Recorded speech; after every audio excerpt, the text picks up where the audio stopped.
Good evening, America, and welcome to your Monday edition of Just the News, No Noise. I'm your host, John Solomon, reporting to you from Washington, D.C., and this week, I'm lucky enough to have my amazing co-host, Amanda Head, right alongside me, right here in studio. We've got an all-star lineup that includes Congresswoman Miller-Meeks, who just took a trip to the border. You're going to want to hear about that. Former Reagan and Trump economic advisor Art Laffer, and Arizona gubernatorial candidate from Arizona, Kara Lake. Amanda, that's a pretty good lineup. That is a really great lineup. It's good to be back here. I have to say the good part of coming to the swamp is being back in studio with you. The weather here, not so great, but it's definitely better than the last time I was here. Anyway, today in the news, the Chinese spy is getting a media post-mortem. And while we will get Iowa Congresswoman Miller-Meeks' reaction to that at the top of the hour, the FBI is set to analyze the balloon's remains. Now, the Department of Defense, they've not yet confirmed that the entire recovery mission is over. However, what's left of it will reportedly be heading to an FBI processing lab in Quantico, Virginia. Now, all facets of the United States military and intelligence agencies are working together to further discern the exact mission that this balloon was on and for how long, in response to our fighter jet shooting down the balloon on the coast of the Carolinas while airspace had been cleared by the FAA. China threatened to respond with their Ministry of Foreign Affairs saying, quote, "China will resolutely safeguard the legitimate rights and interests of the company concerned and reserves the right to make further responses if necessary." And if these aren't the only rising tensions between our nation and the Chinese Communist Party, a recently leaked memo from Air Force General Minahan suggests that we could be at war with China over Taiwan in the next few years. Now, a new report out of Georgetown University Center for Security and Emerging Technology shows that U.S. investors totaled $40.2 billion invested into more than 250 Chinese AI companies. Now, shockingly enough, this accounts for roughly 37% of the $110 billion raised by all of the Chinese AI companies combined. A lot of turbulence that President Biden is going to have to address tomorrow night at the State of the Union address. What are your thoughts on all that, John? Well, listen, the idea that America is funding China's AI is going to come down and come around and probably get us on the back end at some point. A lot of people concerned about that. Today, I talked to a lot of people in the intelligence community, and I think the overall assessment is this was less about being a spy mission with these balloons and maybe more a sense of testing our vulnerabilities to see how far they could go, like maybe from Canada to the Carolinas without being detected or without being shot down.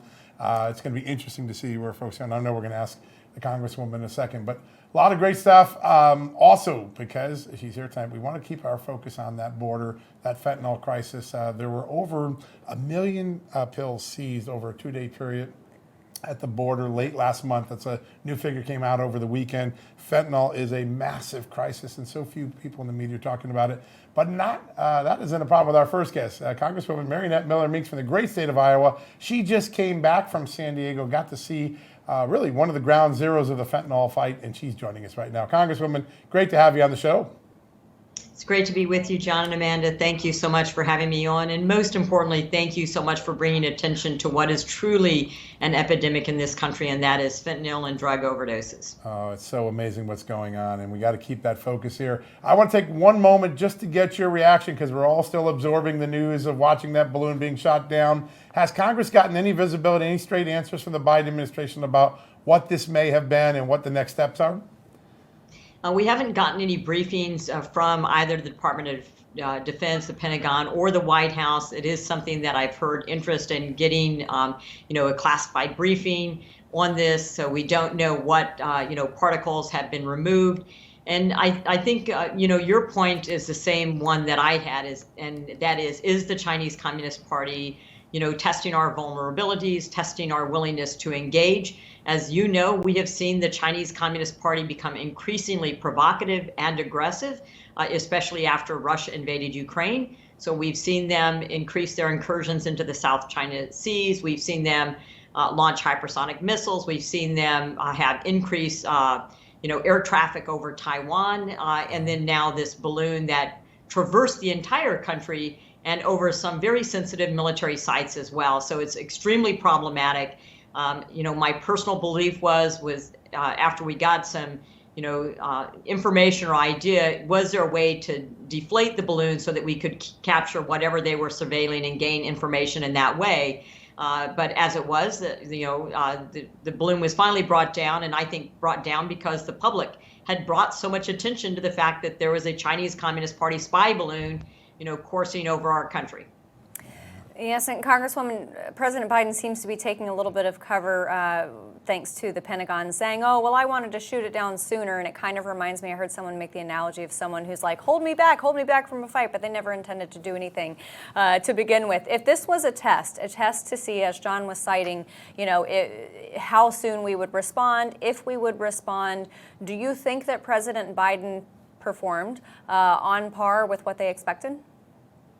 I think what we have seen throughout the Biden administration is the same thing that Secretary of Defense Gates said, and that is that on every foreign policy issue, President Biden has been wrong for the past 40 years. Mm-hmm. So we've already seen this on a foreign policy front, whether it was bending over backwards to get into JCPOA and the Iran nuclear deal, and then to watch the human rights violations that are going on in Iran now, whether it was the withdrawal from Afghanistan, disastrous withdrawal from Afghanistan that cost 13 young servicemen and women their lives, lost us an air bait, untold equipment that went into the hands of the Taliban, and now we once again have Afghanistan as a safe haven for terrorist activity. In addition to which, we lost the ability to have eyes on Russia, Iran, and China. So we have seen increase in aggression from the Chinese Communist Party, and I know the fact that they knew that this balloon was in existence, they were following it, they were tracking it,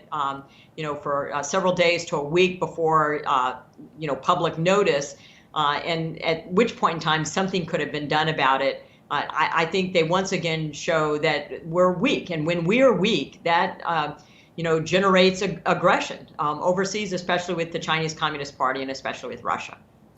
So true. Congresswoman, I want to get to your trip that you took this weekend. We often think of the border. We talk about Texas and New Mexico, Arizona, but San Diego is really, according to our DA sources, ground zero for the fentanyl crisis in America. Tell us what you observed and how are our men and women in the Border Patrol doing down there? Well, you're exactly right. I've made 3 trips to the border, and that's been to the various, ports of entry in Texas. Have not been able to go to Arizona, and this was the first time to San Diego. So it's one of our busiest ports of entry. There are 34 lanes there, and I think also one of the things people don't realize is that Tijuana, Mexico is right across the border. So that is a huge trade corridor between the United States and Mexico. So a lot of economic activity that goes on there. But yes, I mean, our Customs and Border Protection agents, they are valiantly trying to interdict drugs, interdict gang members, stop human smuggling, all the while where they're being pulled off of doing border and national security duties in order to process people through the border. So we have people that are coming across the border there who work in the United States or go to school in the United States and then go back on a daily basis. Then you have people, that are known to come across, and then you have people who may go down there for a day and go through the slow lane. But it is a huge border crossing. There is a lot of activity. And when it comes to, the ability to have more screening equipment, more x-ray equipment, even more canine units. We talked with the canine officers, but they are valiantly working, trying to do their job to the best of their ability. And they have a lot of frustration and low morale. Yeah, it's incredible to see. And John and I have a lot of border officials on the show, and the overwhelm that they are feeling and the devastation that they're feeling, they're totally hamstrung. I wanted to highlight, though, I think that this was something that you tweeted out, 4.5 million illegal border crossings since Biden has been in office. Obviously, the fentanyl numbers. Something has to be done legislatively, and I know that you and a number of other Republicans are very determined to do something. But though you have the majority in the House, obviously you're going to face opposition in the Senate. You're going to have to thread that needle very carefully to get some of that legislation passed. What does that look like? So I think there are small things that we can do. And so one of the things that we've done in Energy and Commerce is a Halt Fentanyl Act. So looking at the precursors to fentanyl as well as fentanyl and changing the scheduling of that. So in some way, deterrence. We had conversation and hearing with a mother who had lost her 14-year-old son to fentanyl overdose, had ordered one pill, had not ordered on a certain a social media site, had not ordered fentanyl, but that's what was delivered. And so we know that using social media sites, people are ordering illegal drugs, they're receiving them. And I think a huge big message is that one pill can kill. So whether it's public service announcements, whether it's working with law enforcement, whether it's working with our partners in Mexico and the CBP, and I can assure you that from our trip to the border and into Mexico City, that there is a lot of collaboration, there is a lot of work. It's trying to get a handle on these precursors that can be made into fentanyl or synthetic fentanyl, but the precursors are legal chemicals. Yeah. And so it makes it such a challenging problem. But we know that along with the border being open to human smuggling, it's also more open to drugs, especially if the cartels are distracting the Border Patrol agents with humans coming across the border in a different region. So, we're looking at legislation for, number one, how do we handle fentanyl, drug abuse, substance use disorder here in the United States? How do we reduce what's coming across, reduce the availability? But it is very profitable for the cartels to make fentanyl synthetic fentanyl. And China's right at the front end of that production line. There's no doubt about it. Congressman, Congressman, we have a minute left. I want to ask you this quickly. Tomorrow night, we're going to hear the president give his State of the Union address. He's going to talk about a lot of issues. What issues do you want him to talk about that you fear he might not?